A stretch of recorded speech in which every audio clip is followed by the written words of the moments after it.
ಎಲ್ರಿಗೂ ನಮಸ್ಕಾರ. ಎಲ್ಲರೂ ಹೇಗಿದ್ದೀರಾ? ಎಲ್ಲರೂ ಚೆನ್ನಾಗಿದ್ದೀರಾ ಅಂತ ಭಾವಿಸ್ತಾ ಇರ್ತೀನಿ. ಒಂದು ವಿಡಿಯೋನ ಶುರು ಮಾಡೋಣ ಬನ್ನಿ.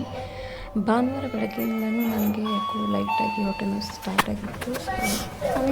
ಅದೇನಾಯಿತು ಅಂದರೆ ಭಾನುವಾರ ನೈಟ್ 10 ಗಂಟೆ ಮೇಲೆ ನನಗೆ ಸ್ವಲ್ಪ ಲೈಟಾಗಿ ಜಾಸ್ತಿ ಅನಿಸ್ಕೊಂತು. ಸೊ ಹಾಗಾಗಿ 10:30 ಅನ್ನೋಷ್ಟೊತ್ತಿಗೆ ನಾವು ಹಾಸ್ಪಿಟಲಿಗೆ ಹೋದ್ವಿ. ಹೋಗಾದ್ಮೇಲೆ ಅಲ್ಲಿ ಡಾಕ್ಟರ್ ನನಗೆ ಚೆಕ್ ಮಾಡಿದರು. ಚೆಕ್ ಮಾಡಾದ್ಮೇಲೆ ಸ್ವಲ್ಪ ಓಪನ್ ಆಗಿದೆ ಸರ್ವಿಕ್ಸು. ಸೊ ನಾರ್ಮಲ್ ಡೆಲಿವರಿ ಆಗುತ್ತೆ ಅಂತ ಅಂದರು. ಸೊ ಅದಾದಮೇಲೆ ನಾನು ಸ್ವಲ್ಪ ಎಕ್ಸಸೈಸ್ ಮಾಡೋಕ್ಕೆ ಕುಂತೆ, ಹಾಗೆ ಸ್ವಲ್ಪ ವಾಕಿಂಗ್ ಮಾಡೋಕ್ಕೆ ಕುಂತೆ. ಸೊ ಆಮೇಲೆ ರೂಮಿಗೆ ಹೋದೆ.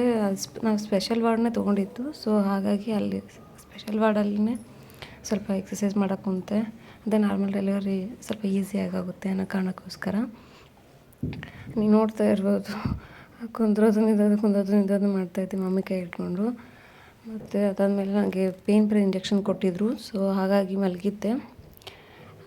ನೀವು ನೋಡ್ತಾ ಇರ್ಬೋದು ಇವಾಗ ರೂಮಲ್ಲಿ ಎಷ್ಟು ಕ್ಲೀನಾಗಿದೆ ಅಂತ. ಸ್ಪೆಷಲ್ ವಾರ್ಡ್ ಇದು.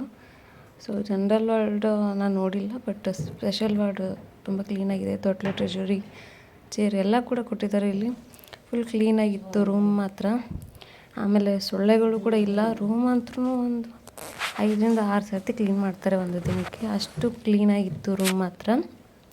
ನೀವು ನೋಡ್ತಾ ಇರ್ಬೋದು, ತುಂಬ ಅಂದರೆ ತುಂಬ ಕ್ಲೀನ್ ಇದೆ ರೂಮು.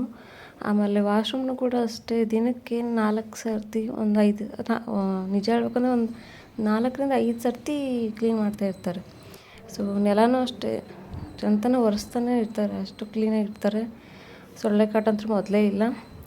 ಆಮೇಲೆ ಫುಲ್ ಸೈಲೆಂಟಾಗಿದೆ. ನಾವು ಮೇಲ್ಗಡೆ 2nd ಫ್ಲೋರಲ್ಲಿ ತೊಗೊಂಡಿದ್ದು ರೂಮ್ನ, ಸ್ಪೆಷಲ್ ವಾರ್ಡ್ನ.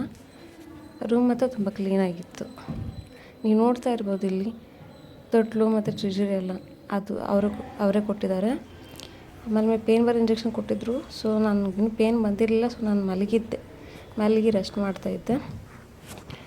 ಅದಾದಮೇಲೆ ನಂಗೆ ಪೇನ್ ಬರದೇ ಇರೋದು ಕಾರಣಕ್ಕೆ ಏನು ಮಾಡಿದರು ಅಂದರೆ, ಪೇನ್ ಬರೋದು ಟ್ಯಾಬ್ಲೆಟ್ ಕೊಟ್ಟಿದ್ದರು. ಆಮೇಲೆ ಟ್ಯಾಬ್ಲೆಟ್ ತೊಗೊಂಡು ಒಂದು ಸ್ವಲ್ಪ ಹೊತ್ತು ಮಲಗಿದ್ದೆ, ನೋಡ್ತಿದ್ದೀರ ನೀವು. ಮಮ್ಮಿನೂ ಬರ್ತಿದ್ದಾಳೆ. ಸೊ ಅದಾದಮೇಲೆ ಒಂದು ಸ್ವಲ್ಪ ಹೊತ್ತು ವಾಕಿಂಗ್ ಮಾಡ್ಕೊಂತೆ ರೂಮ್ ಒಳಗಡೆನೆ. ಈಗ ನೋಡ್ತಾ ಇದ್ದೀರ ನೀವು, ವಾಕ್ ಮಾಡಿ ಸ್ವಲ್ಪ ಸುಸ್ತಾಗಕ್ಕೆ ಕುಂತು ನನಗೆ. ಸೊ ಅಂದರೆ ವಾಕ್ ಮಾಡೋದ್ರಿಂದ ಸ್ವಲ್ಪ ಮಗುದು ಹೆಟ್ಟು ಕೆಳಗೆ ಬರುತ್ತೆ ಅನ್ನೋ ಕಾರಣಕ್ಕೋಸ್ಕರ. ಸೊ ವಾಕ್ ಮಾಡಿದಷ್ಟು ಕೂಡ ನಾರ್ಮಲ್ ಡೆಲಿವರಿಗೆ ಹೆಲ್ಪ್ ಆಗುತ್ತೆ. ಮತ್ತು ಚೇರ್ ಹಿಡ್ಕೊಂಡು ಕೂಡ ಸ್ವಲ್ಪ ಹೊತ್ತು ಎಕ್ಸಸೈಸ್ ಮಾಡಿದೆ. ಜಾಸ್ತಿ ಏನು ಎಕ್ಸಸೈಸ್ ಮಾಡಿಲ್ಲ, ಜಸ್ಟ್ ಕುಂದ್ರೋದು ನಿಂದಿರೋದು ಅಂಥವೇ ಸಣ್ಣ ಪುಟ್ಟ ಎಕ್ಸಸೈಸಸ್ ಅಷ್ಟೇ. ಜಾಸ್ತಿ ಏನು ಎಕ್ಸಸೈಸ್ ಮಾಡಿಲ್ಲ. ಜಾಸ್ತಿ ಅಂದರೆ ನಾವು ಕುಂದ್ರೋದು ನಿಂದಿರೋದು ಮಾಡೋದ್ರಿಂದ ನಾರ್ಮಲ್ ಡೆಲಿವರಿಗೆ ತುಂಬ ಹೆಲ್ಪ್ ಆಗುತ್ತೆ. ಆಮೇಲೆ ವಾಕಿಂಗ್ ಕೂಡ ಮಾಡಬೇಕು ಡೈಲಿ ಕೂಡ. ನಾನು ಡೈಲಿ ವಾಕಿಂಗ್ ಕೂಡ ಮಾಡ್ತಾಯಿದ್ದೆ, ಬೆಳಗ್ಗೆ ಹಾಗೂ ಸಂಜೆ. ಮತ್ತು ಮಧ್ಯಾಹ್ನ ಊಟ ಆದ ನಂತರ ಕೂಡ ನಾನು ವಾಕಿಂಗ್ ಮಾಡ್ತಾಯಿದ್ದೆ. ಹಾಗೆ ಮನೆಯಲ್ಲಿ ಕೂಡ ನಾನು ಚೇರ್ ಮೇಲೆ ಕೂರ್ತಾ ಇರಲಿಲ್ಲ.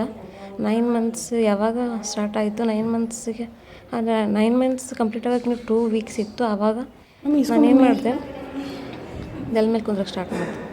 ಸೊ ಇವಾಗ ನೀವು ನೋಡ್ತಾ ಇದ್ದೀರಾ, ಡೆಲಿವರಿ ಆಯಿತು ನನಗೆ.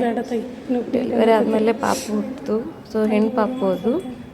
ನೋಡ್ತಾ ಇದ್ರೆ ಪಾಪು ಎಷ್ಟು ಮಕ್ಕಳಾಗಿದೆ. ಬಟ್ ಪಾಪು ಫೇಸ್ ನಾನು ಇವಾಗಲೂ ರಿವೀಲ್ ಮಾಡಲ್ಲ. ಸೊ ಮುಂದಿನ ವಿಡಿಯೋದಲ್ಲಿ ರಿವೀಲ್ ಮಾಡ್ತೀನಿ ನನಗೆ. ಈಗ ಪಾಪನ ಪ್ರಾಣಿ ಇದೆ. ಸೊ ಹಾಗಾಗಿ ಇಷ್ಟು ಬೇಗ ಬೇಡ ಅಷ್ಟೇ. ಸೊ ನೋಡ್ತಾ ಇದ್ದೀರ, ಪಾಪು ಪಕ್ಕದಲ್ಲೇ ಮಲಗಿದೆ.